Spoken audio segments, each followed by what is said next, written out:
World War III fears have been ignited once again after the Russian Navy carried out war games on the same day the Kremlin intercepted a US spy plane.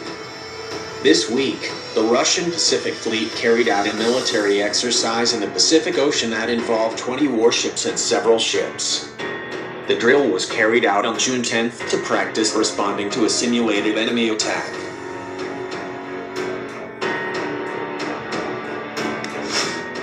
A statement from the Russian Ministry of Defense confirmed the drill involved 20 warships including the Varyag missile cruiser.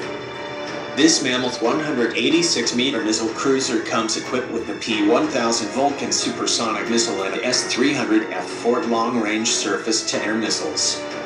The drill also involved a long-range anti-submarine aircraft Tu-142MC and high-altitude fighter interceptors MiG-31BM.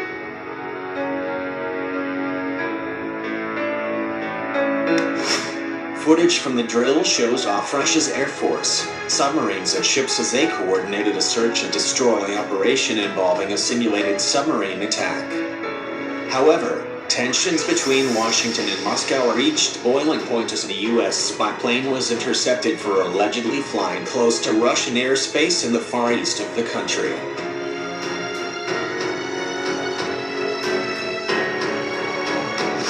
On the same day as the drill, Russia's Eastern Military District reported they have intercepted an RC-135 strategic reconnaissance plane over the Pacific Ocean. The Russian military said the crew of the Russian fighter identified the air target as a strategic reconnaissance aircraft RC-135 of the U.S. Air Force and escorted it over the Pacific Ocean.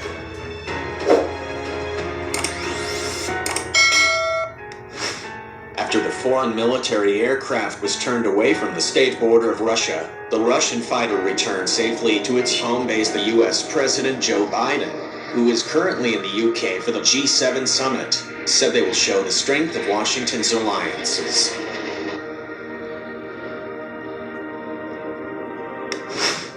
We will show the strength of our alliances and make it clear to Vladimir Putin and China that Europe and the United States are tight and ready to move. Later this month, Mr. Biden will meet face-to-face with his Russian counterpart for the first time since he was inaugurated into the White House.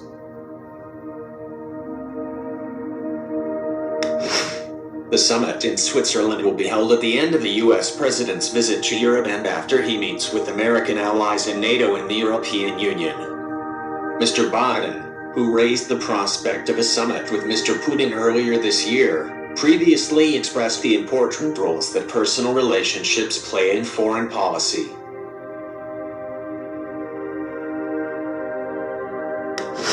The US president has been a vocal critic of Mr. Putin, and in February he was asked whether he thought the Russian president was a killer, to which he replied, "I do."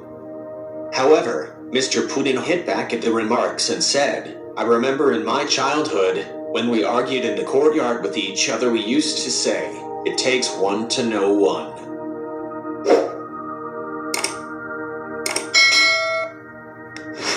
And that's not a coincidence, not just a children's saying or joke. The psychological meaning here is very deep. We always see our own traits in other people and think they are like how we really are. And as a result, we assess a person's activities and give assessments. Over recent months, Moscow has intercepted a number of the US aircraft. Last month, a Russian fighter jet intercepted the U.S. aircraft over the Chukchi Sea, in the eastern border of Russia. In April, Russia's defense ministry released footage of a MiG-31 jet accompanying an